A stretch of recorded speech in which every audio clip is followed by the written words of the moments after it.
The funny thing about survival is that most of us are pretty sure we'd be great at it, mostly because we've seen at least two movies where someone drinks from a cactus and doesn't immediately regret their life choices. It's comforting to assume that if you ever woke up in the wilderness with nothing but a stick and crippling optimism, you'd somehow remember exactly what Bear Grylls did after the camera cut. But the more you look at common survival wisdom, the more it starts to sound like advice from someone who has never survived anything except a lukewarm latte. So today we're taking a calm, non-heroic stroll through a few ideas that seem helpful right up until they ruin your weekend permanently. And if this helps you avoid becoming a fun cautionary tale, feel free to like and subscribe, preferably before wandering into the woods. Number 1. The punch a shark myth. It's amazing how many people think their best chance against a shark is to throw hands, as if the ocean is just a slightly wetter boxing ring. This idea sounds bold in theory, mostly because it's never tested by anyone who enjoys having all their limbs. The moment you try to punch anything underwater, you realize your arm has the speed and authority of a confused sea cucumber. Water just refuses to let you look cool. Even if you somehow manage to generate enough force to move at more than a polite wave, you still have to aim for a spot roughly the size of a ping pong ball, located directly above several rows of knives arranged by someone with very strong opinions about overkill. One slip, and your hand becomes an all-inclusive snack. And then there's the part no one mentions. Shark skin isn't smooth. It's basically nature's sandpaper. One swipe across it, and suddenly the hero of the story is bleeding into the water, which, as strategies go, ranks slightly below paint yourself like a seal. So no, punching a shark doesn't scare it away. It just tells the shark you're seasoned and possibly pre-tenderized. Number 2. The play dead for all bears myth. It's strange how play dead has become the universal bear strategy, as if all bears had a meeting and agreed on the same etiquette. The idea sounds comforting. Lie down, stop moving, and let nature handle the rest, which is usually the exact opposite of what nature has in mind. It works for grizzlies because they're often just trying to prove a point. They smack you around a little, see that you're no longer auditioning for the role of threat, and wander off to do whatever bears do when they're not ruining camping trips. Black bears, however, did not attend that meeting. They're a different kind of problem, mostly because they occasionally treat humans the way humans treat a drive-thru menu. Something to consider if nothing better is around. If you curl up and play corpse for them, you're not calming the situation, you're basically offering curbside pickup. Picture it. You lie down, hoping to seem harmless, while the bear is thinking, wow, they really solved the mobility issue for me. Stillness doesn't signal safety, it signals convenience. That's why the advice flips so dramatically. With the black bear, you're supposed to look alive, loud, and incredibly annoying, which, ironically, is the one time humans are encouraged to act like tourists. Number 3. The suck out the venom myth. There's something oddly heroic about the idea of sucking venom out of a snake bite, like you're auditioning for a medical drama, where everyone solves problems using sheer determination and questionable hygiene. It's one of those things people assume works because it feels proactive, which is not the same as effective. By the time anyone leans in to perform this wilderness mouth-to-wound procedure, the venom has already sprinted into the bloodstream like it's late for a meeting. And even if the timing weren't impossible, there's the small detail that the human mouth is not exactly a sterile field. The bacteria situation is robust. Introducing that into an open wound is basically upgrading the snakebite into a combo meal. Suddenly, the problem isn't just venom. It's also a biological reminder that flossing was never optional. Then there's the part nobody admits. Most people have tiny cuts in their mouths without knowing it. One enthusiastic rescue attempt, and the person doing the sucking becomes the proud new owner of their very own venom dose. Congratulations, now both of you need medical attention. So the whole technique ends up being a strange ritual where nothing useful happens except creating more problems for the ambulance that eventually arrives. Number 4. The drink cactus water myth. It's funny how movies have convinced us that cacti are basically nature's water bottles, just waiting for a thirsty wanderer to tap them like a keg. In reality, most cacti are less refreshing oasis and more chemical hazard with spines. The liquid inside isn't the crisp, life-saving hydration you'd hope for. It's closer to an angry plant's idea of practical jokes. Thick, acidic, and full of things your body immediately votes against. Imagine being severely dehydrated, finally finding a cactus, cracking it open, and taking a heroic sip, only for your body to respond by ejecting everything you've ever believed in. Vomiting and diarrhea are already bad, but in the desert, they might as well come with a coupon for expedited doom. You lose fluid so fast you basically skip straight to the ending.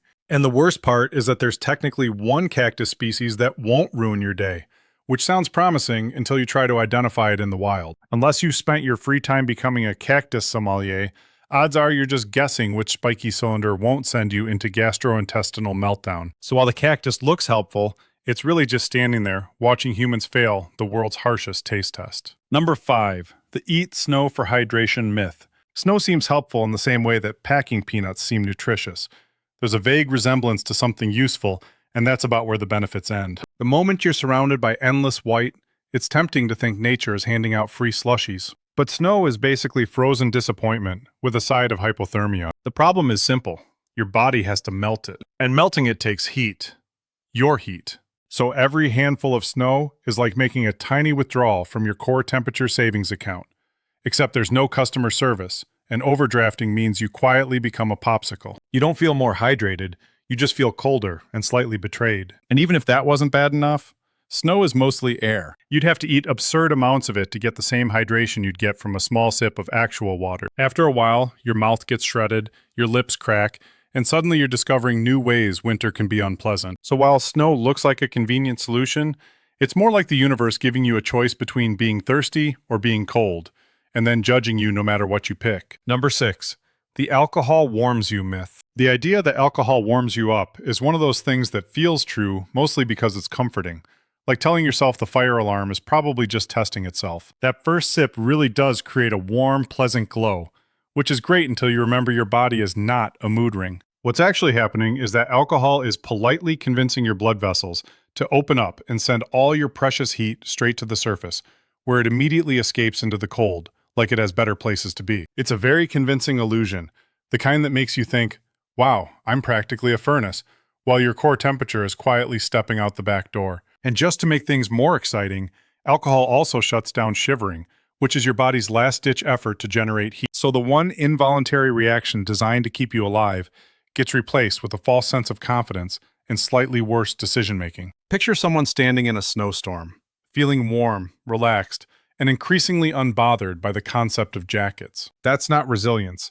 That's a biological plot twist. The warmth isn't real warmth. It's your internal insulation taking a lunch break. So the whole alcohol keeps you warm idea isn't so much a survival tip as it is a very chill way to accidentally freeze. Number 7. The moss compass myth. It's charming that people think moss is basically nature's way of saying, "This way, traveler," like trees are out here running a free navigation service. The myth goes that moss always grows on the north side, which would be very convenient if moss were trying to help you and not just living its own moss life with zero interest in your hiking itinerary. Moss doesn't care about cardinal directions. It just wants moisture and shade, which means it grows wherever conditions are comfy. Sometimes that's the north side, sometimes it's the south side, and sometimes it's the all sides equally because this forest is a giant umbrella side.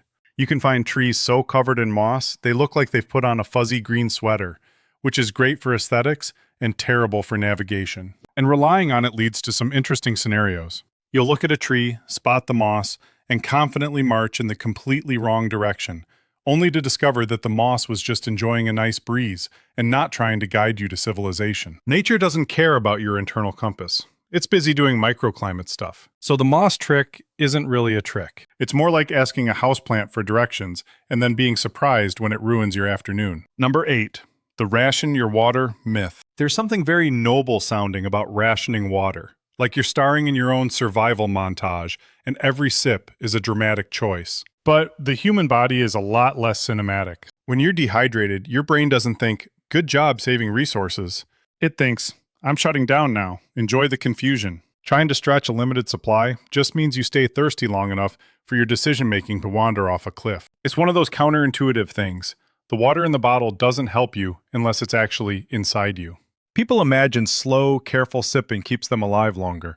But search teams keep finding people who died next to half-full canteens because their brains gave up before their water did. Once your judgment starts evaporating, remembering that you even have water becomes optional. And the irony is that hydration is the thing that keeps you functional enough to find more water. A clear-headed, well-hydrated person can make plans, look for shade, or at least avoid walking in circles until the sun gives them performance notes. A dehydrated person mostly specializes in bad ideas. So rationing feels responsible, but in practice, it's just saving your water for a version of you who won't be conscious enough to drink it. Looking at these myths, You start to notice that humans have a talent for trusting the most dramatic sounding option, even when it's the least practical one. It's the same energy we bring to half the habits we swear are normal. There's a bit of irony in how much effort we put into surviving hypothetical wilderness scenarios while ignoring the weird maintenance happening inside us every single night. Once you see how backwards our instincts can be, it makes the quiet efficiency of the body seem almost impressive. And if that thought leaves you curious about what's happening while you sleep,